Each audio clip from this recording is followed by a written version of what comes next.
Hi, boys and girls. Thank you so much for joining me again tonight. In honor of Martin Luther King Jr.'s birthday, which was on January 15th, I would like to read a story to you tonight titled, Be a King, Dr. Martin Luther King Jr.'s Dream and You. The story was written by Carol Boston Weatherford and illustrated by James E. Ransom. You can be a king.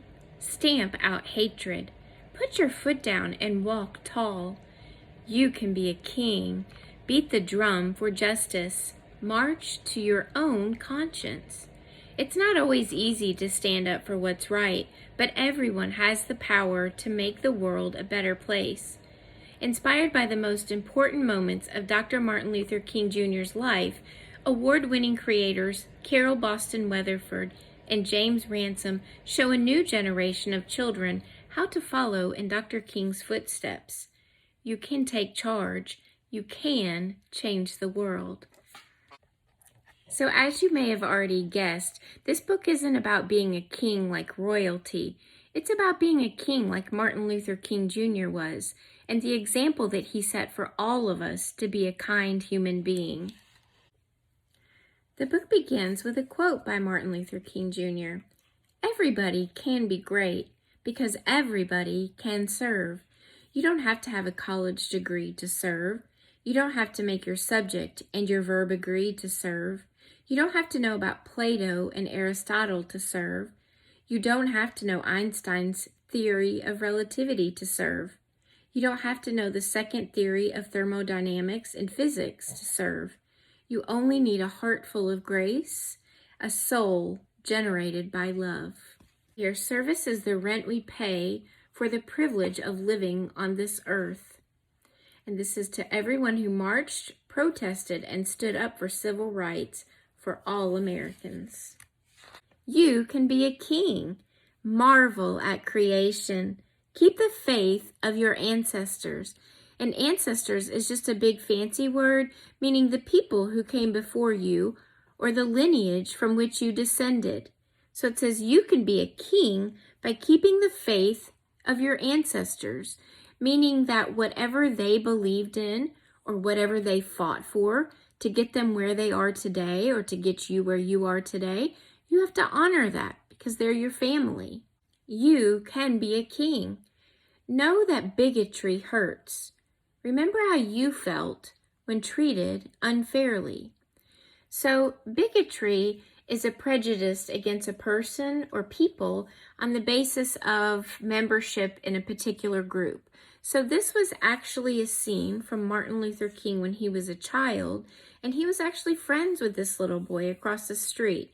But the little boy's dad was a bigot because he did not want his white son playing with Martin Luther King simply because Martin was black.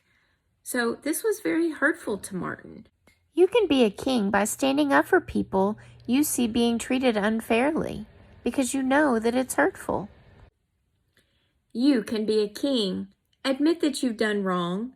Just say, I'm sorry, and mean it. So let's take a look at what's going on here. It looks like this girl is sneaking behind these two girls' backs and tying their apron strings together.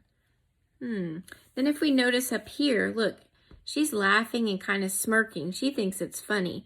But look at the girls' faces. They don't find it funny at all, do they? So then the teacher gets involved, and now look at how she's feeling. I think she's probably feeling ashamed or embarrassed of her actions, right? So to be a king, you recognize when you've done wrong. Because listen, we all make mistakes. We all have said something or done something that has hurt somebody's feelings or we know is wrong. So the best thing to do is just admit it and apologize and move on and be better. You can be a king. Know that dividing walls should come down. You have glimpsed the other side. And wow, look at this picture. This is a beautiful representation of Martin Luther King Jr.'s dream coming true, right? There are people of all shades of skin color, playing, laughing, singing, eating together. This is just what he wanted. You can be a king. Break the chains of ignorance. learn as much as you can. So ignorance is just a big word for lack of knowledge, or it means that you don't know stuff. So you need to break the chains of that so you can be fully free. Educate yourself, read books, you can go to college, you can learn a trade, anything to become more free and do the things that you want to do to succeed. So in this picture, you notice this isn't just any college. This is actually where Martin Luther King Jr. went. It's Morehouse College. He attended when he was 15 years old. Can you believe that? You can be a king. Stand for peace. Band together against bullies. So if you notice here, this boy is bullying him. He's not wanting to share his paint. Then if you notice here, the other classmates come together and talk to him and are like, hey, that's not cool. You're being a bully. And so they eventually talk him into sharing the paint. Look, I'm guessing again, he looks a little ashamed or embarrassed for his behavior. So if you see somebody being bullied, stand up for them. Use your voice. Band together. You can be a king. Sing a song of freedom. Keep your eyes on the prize. Hold on. So this means you have to have hope and you have to have faith. You have to believe in freedom. And here you'll notice Martin Luther King with his future wife, Coretta. This is where they met in Boston. This is taking place in Boston, Massachusetts. So keep your eyes on the prize. Don't give up. You can be a king. Stamp out hatred. Put your foot down and walk tall. So this empty bus represents the bus strike that took place after Rosa Parks, a black woman, refused to give up her seat to a white man and sit at the back of the bus. She was arrested for her disobedience, and following, people went on a bus strike, which meant they refused to ride the bus, meaning the bus company did not get any money. That was their way of putting their foot down and standing tall in the face of injustice. You can be a king. Answer your critics, believe in your cause, and state it plainly. And here I notice these children are painting equal rights for all. I also notice a child in a wheelchair. Disability rights are also something that had to be discussed and fought for, like the easy access for people in a wheelchair to get in and out of buildings. That was something that people had to fight for to get that right. You can be a king. Have a dream. Make yours great enough to grow into. And this is a scene from the famous I Have a Dream speech at the March on Washington. If you notice in the background, that's the Lincoln Memorial. You can be a king. Make the world take notice. Do your very best at whatever you do. So if you notice, this kid here looks a little sad that he's not able to get up on the ladder to help paint. So it looks like here he's going off and he has an idea, and look what he's doing. So he may not be able to paint, but he is able to make muffins for the rest of the kids who are painting. And look at how he brightened their day. So he was still able to contribute and do something good. It may not have been what everybody else was able to do, but that's okay. You can be a king. Beat the drum for justice. March to your own conscience. In 1965, demonstrators had attempted to march, but were stopped, often violently, by local police. So this is a scene from Martin and his wife Coretta leading as many as 25,000 people in this roughly 50-mile march on their way to Montgomery, Alabama. These events became a landmark in the American Civil Rights Movement and directly led to the passage of the Voting Rights of 1965. You can be a king. Lift up the less fortunate. Be the king or queen of help. Everybody needs help sometimes, so stop and think about how you might be able to help others, either your classmates, your family members, your neighbors, or the community.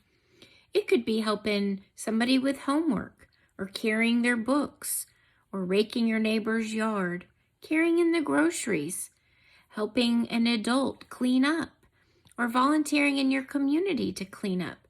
Always be on the lookout for ways that you can help others. That's how you can be a king or queen. You can be a king. Set your sights on the mountaintop. Climb a little higher every day. So here is a group of people who are holding up signs indicating a cause that they have taken on, that they're standing up for, that they're fighting for. I see disability rights. We kind of touched on that earlier about the little student in the wheelchair.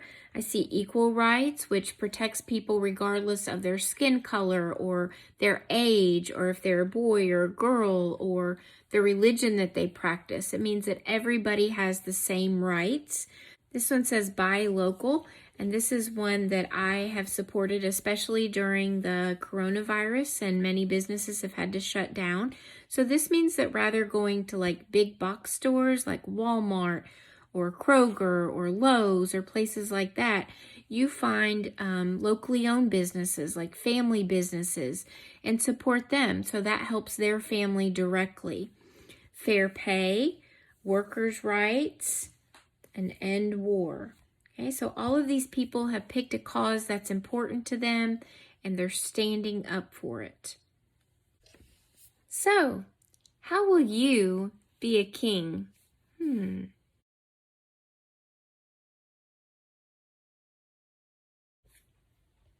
There was nothing in Martin Luther King Jr.'s beginnings to hint that he would become a great humanitarian.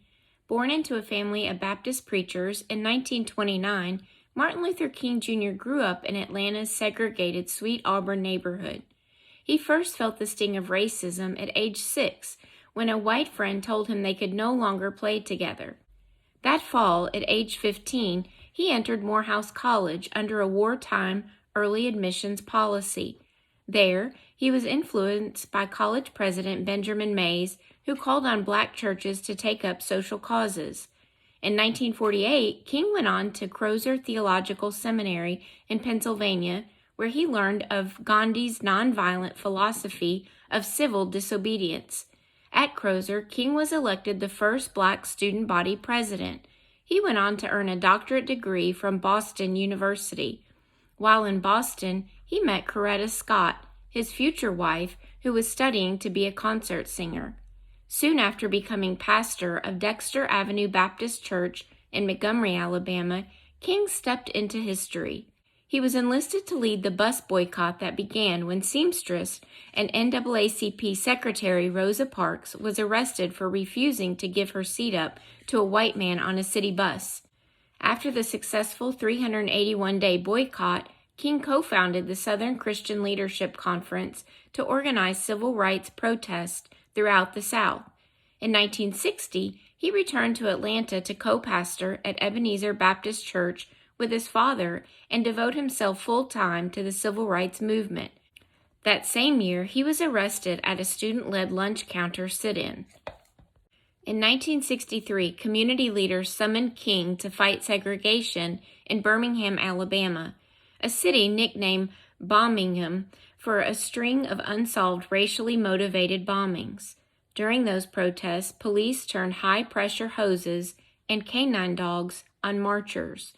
While jailed for his role in those marches, King wrote his eloquent Letter from Birmingham Jail in response to white clergy's pleas for him to halt the marches and wait patiently for change. Later that year, he delivered his rousing I Have a Dream speech before a crowd of 250,000 at the historic March on Washington for Jobs and Freedom. I have a dream that one day this nation will rise up and live out the true meaning of its creed. We hold these truths to be self-evident, that all men are created equal. Just as I have a dream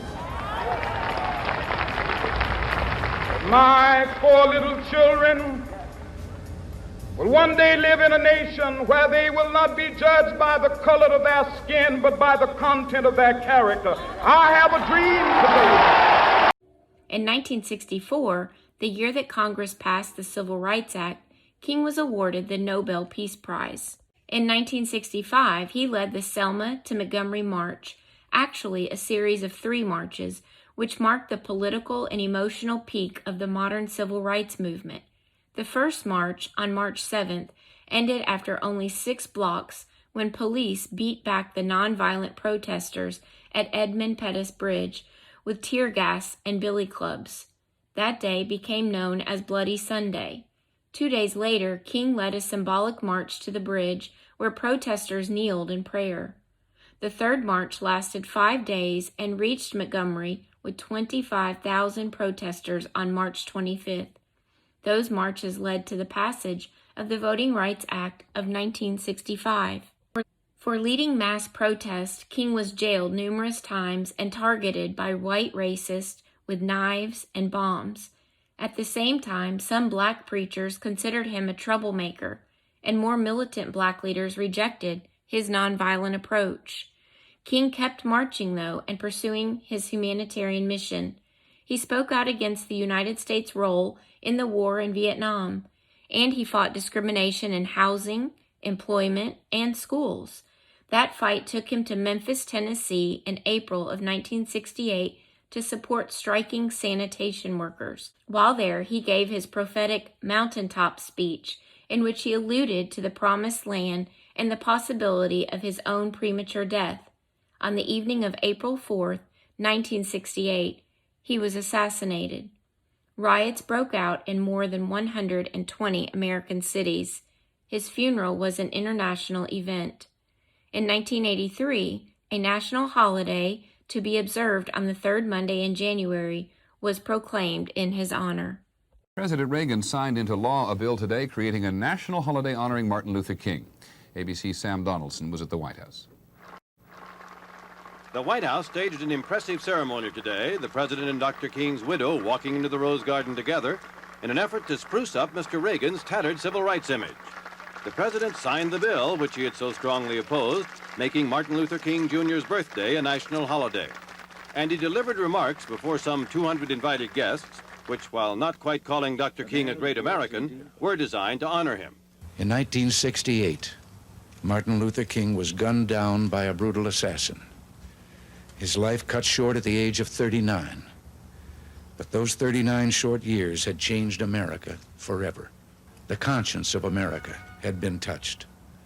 Across the land, people had begun to treat each other not as blacks and whites, but as fellow Americans. And in his words, from every mountainside, let freedom ring.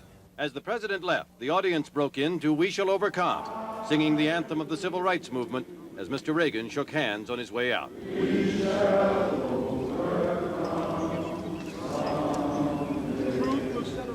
When it was over, Mrs. King said it had been a great day, and the President's words were fitting. The Reverend Jesse Jackson, who's running for president, said it was not a day for him to criticize anyone. And Senator Kennedy said he hoped it marked a new beginning for Mr. Reagan on civil rights.